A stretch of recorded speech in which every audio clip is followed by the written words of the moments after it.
কি ব্যাপার মাইনুল ভাই, আপনার এই অবস্থা কেন চাপার?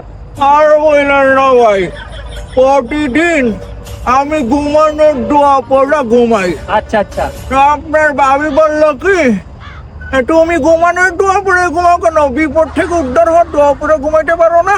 ভালো কথা তো। তখন আমি বললাম বিপদ থেকে উদ্ধার হওয়ার জন্য দোয়া ইউনুস পড়ে ঘুমাতে হবে। আচ্ছা আচ্ছা। আমি যদি দোয়া ইউনুস পড়ে ঘুমাই তাহলে তো তুমি আমার লাইফ থেকে গেট আউট হয়ে যাবে। ও আচ্ছা আচ্ছা, তারপরে কি হলো ভাই? তারপরে ভাই এমন ভাবে দিল উচ্চ মাধ্যম, আচ্ছা আচ্ছা ভাই, আচ্ছা। এরপরে অবস্থা চাপা ছোটা হয় না। ও, আর চাপা সোজা হয় না না হ্যাঁ। ভাই? শুধু এখানে মারছে নাকি মিডল ইস্টার্নটাও ঠিকঠাক রাখছে? কোনটা ভাই? না ভাই, মিডল ইস্টটাও ঠিক আছে, আচ্ছা আচ্ছা। এটা নাকি ওর লাগবে। ও রে বাবা রে বাবা, ভালো তো।